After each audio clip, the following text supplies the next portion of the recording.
2016ರಲ್ಲಿ ನಡೆದಿದ್ದಂತಹ ಬಿಜೆಪಿಯ ನಾಯಕ ಯೋಗೇಶ್ ಗೌಡ ಕೊಲೆ ಪ್ರಕರಣಕ್ಕೆ ಸಂಬಂಧಪಟ್ಟ ಹಾಗೆ ಶಾಸಕ ವಿನಯ್ ಕುಲಕರ್ಣಿ ದೋಷಿ ಅಂತ ಹೇಳಿ ಜನಪ್ರತಿನಿಧಿಗಳ ವಿಶೇಷ ನ್ಯಾಯಾಲಯ ತೀರ್ಪನ್ನ ಕೊಟ್ಟಿದೆ. ಈ ಪ್ರಕರಣದಲ್ಲಿ ಆಗಲೇ ಹೇಳಿದಂತೆ ಸಿಬಿಐ ಚಾರ್ಜ್ ಶೀಟ್ ಅನ್ನು ಸಲ್ಲಿಸಿದ್ದು 21 ಆರೋಪಿಗಳ ವಿರುದ್ಧ. ಆ 21 ಆರೋಪಿಗಳಲ್ಲಿ A1 ಹಾಗೆ A17, A1 ಬಸವರಾಜ್ ಹಾಗೆ A17 ಆಗಿದ್ದಂತಹ ಶಿವಾನಂದ್ ಶ್ರೀಶೈಲ ಬಿರಾದಾರ್ ಇವರಿಬ್ರು ಮಾಫಿ ಸಾಕ್ಷಿಗಳಾಗ್ತಾರೆ. ಅಂದ್ರೆ ಪ್ರಕರಣದಲ್ಲಿ ಅಪರಾಧ ಯಾವ ರೀತಿ ನಡೆಯಿತು, ಕೃತ್ಯ ಯಾವ ರೀತಿ ನಡೆಯಿತು ಅಂತ ಹೇಳಿ ನಾವು ಸಾಕ್ಷಿ ಹೇಳ್ತೀವಿ ಅಂತ ಹೇಳಿ ಅವ್ರು ಹೇಳ್ತಾರೆ. ಹಾಗಾಗಿ ಮಾಫಿ ಸಾಕ್ಷಿಗಳಾಗ್ಬಿಡ್ತಾರೆ. ಉಳಿದಂತಹ 19 ಮಂದಿಯಲ್ಲಿ A20 ಹಾಗೆ A21 ಅಂದ್ರೆ A20 ಆಗಿರುವಂತಹ ವಾಸುದೇವರಾಮ್ ನೀಲೇಕಣಿ ಹಾಗೆ A21 ಸೋಮಶೇಖರ್ ಬಸಪ್ಪ ನ್ಯಾಮಗೌಡ ಇವರಿಬ್ಬರನ್ನ ಬಿಟ್ಟು ಇವರಿಬ್ಬರನ್ನ ಪ್ರಕರಣದಲ್ಲಿ ಖುಲಾಸೆಗೊಳಿಸಲಾಗಿದೆ. ಉಳಿದಂತೆ ಒಟ್ಟು 17 ಆರೋಪಿಗಳು, ಶಾಸಕ ವಿನಯ್ ಕುಲಕರ್ಣಿ ಸೇರಿದಂತೆ ಒಟ್ಟು 17 ಆರೋಪಿಗಳು ಅಪರಾಧಿಗಳು ಅಂತ ಹೇಳಿ ಕೋರ್ಟ್ ತೀರ್ಪನ್ನ ಕೊಡುವಂತಹ ಕೆಲಸವನ್ನ ಮಾಡಿದೆ. ಪ್ರಕರಣಕ್ಕೆ ಸಂಬಂಧಪಟ್ಟ ಹಾಗೆ ಈಗಾಗಲೇ ಕಸ್ಟಡಿಗೆ ಪಡೆಯೋಕೆ ಅಪರಾಧಿಗಳನ್ನ ಕೋರ್ಟ್ ಸೂಚನೆಯನ್ನ ಕೊಟ್ಟಿದ್ದು, ಪರಪ್ಪನ ಅಗ್ರಹಾರ ಜೈಲಿಗೆ ಅಪರಾಧಿಗಳನ್ನ ಶಿಫ್ಟ್ ಮಾಡಲಾಗುತ್ತೆ. ಶಿಕ್ಷೆಯ ಪ್ರಮಾಣ ನಾಳೆ ಪ್ರಕಟ ಆಗಲಿದೆ. ಬಟ್ ಗಂಭೀರ ಸೆಕ್ಷನ್ಗಳು ವಿನಯ್ ಕುಲಕರ್ಣಿಯವರ ವಿರುದ್ಧ ಇರುವುದರಿಂದ 2 ವರ್ಷಕ್ಕಿಂತ ಹೆಚ್ಚಿನ ಶಿಕ್ಷೆ ಪ್ರಮಾಣ ಪ್ರಕಟವಾಗುವಂತಹ ಎಲ್ಲಾ ಸಾಧ್ಯತೆಗಳಿದ್ದಾವೆ. ಹಾಗೊಂದು ವೇಳೆ 2 ವರ್ಷಕ್ಕಿಂತ ಹೆಚ್ಚಿನ ಶಿಕ್ಷೆಯ ಪ್ರಮಾಣ ಪ್ರಕಟ ಆದರೆ ಅವರ ಶಾಸಕ ಸ್ಥಾನದಿಂದ ಅವರು ಅನರ್ಹಗೊಳ್ತಾರೆ. ಪ್ರಕರಣದ ಹಿನ್ನೆಲೆ ಏನು?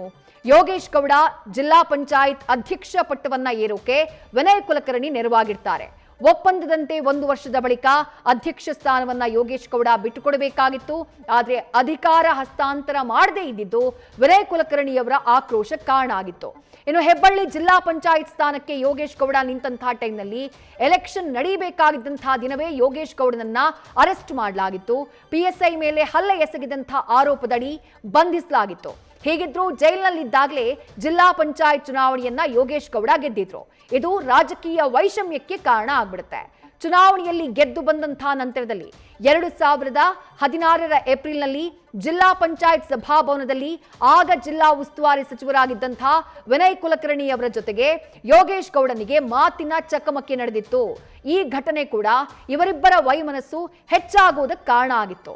ಅದಾದಂತಹ ನಂತರ ಧಾರವಾಡದ ಸಪ್ತಾಪುರದ ಉದಯ್ ಜಿಮ್ನಲ್ಲಿ ಯೋಗೇಶ್ ಗೌಡ ವ್ಯಾಯಾಮವನ್ನ ಮಾಡ್ತಾ ಇದ್ದಂತಹ ಸಂದರ್ಭದಲ್ಲಿ 2016ರ ಜೂನ್ 15ನೇ ತಾರೀಕು ವ್ಯಾಯಾಮ ಮಾಡ್ತಾ ಇದ್ದಾಗ ದುಷ್ಕರ್ಮಿಗಳ ಗ್ಯಾಂಗ್ ಯೋಗೇಶ್ ಗೌಡನ ಮೇಲೆ ಅಟ್ಯಾಕ್ ಮಾಡಿ ಬರ್ಬರವಾಗಿ ಮಾರಕಾಸ್ತ್ರಗಳಿಂದ ಕೊಚ್ಚಿ ಯೋಗೇಶ್ ಗೌಡನನ್ನ ಕೊಲೆ ಮಾಡುತ್ತೆ. ರಾಜಕೀಯ ದ್ವೇಷದಿಂದಾನೇ ಈ ಕೊಲೆ ನಡೆದಿದೆ ಅಂತ ಹೇಳಿ ಬಿಜೆಪಿ ಆಗ್ಲೇ ಆರೋಪಿಸಿತ್ತು. ಆದ್ರೆ ಪೊಲೀಸರು FIR ನಲ್ಲಿ ಜಮೀನು ವಿವಾದದಿಂದ ನಡೆದಂತಹ ಕೊಲೆ ಅಂತ ಹೇಳಿ ಉಲ್ಲೇಖ ಮಾಡಿದ್ರು.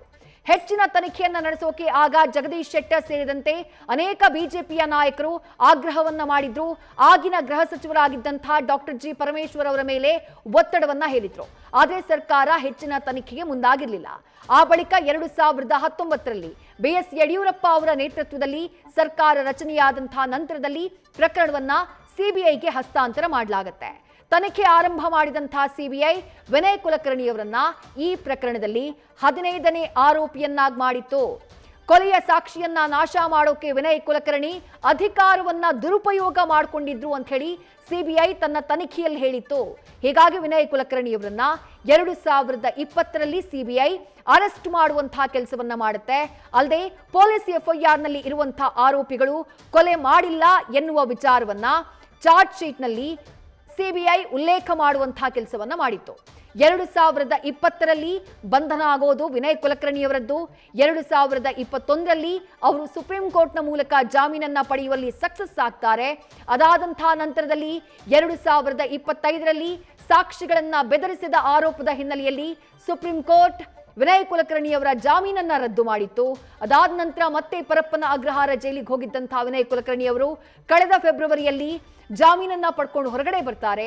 ಆದ್ರೆ ಹೊರಗಡೆ ಬಂದಂತಹ ನಂತರದಲ್ಲಿ ಈಗ ಈ ಪ್ರಕರಣಕ್ಕೆ ಸಂಬಂಧಪಟ್ಟ ಹಾಗೆ ಕೃತ್ಯ ನಡೆದು ಸರಿಸುಮಾರು 10 ವರ್ಷಗಳ ನಂತರ, 1 ದಶಕದ ನಂತರ ಜನಪ್ರತಿನಿಧಿಗಳ ವಿಶೇಷ ನ್ಯಾಯಾಲಯ ಪ್ರಕರಣಕ್ಕೆ ಸಂಬಂಧಪಟ್ಟ ಹಾಗೆ ತೀರ್ಪನ್ನ ಪ್ರಕಟ ಮಾಡಿದೆ.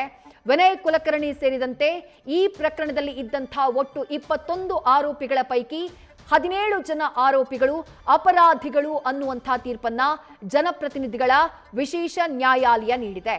ಶಿಕ್ಷೆಯ ಪ್ರಮಾಣ ನಾಳೆ ಪ್ರಕಟ ಆಗುತ್ತೆ.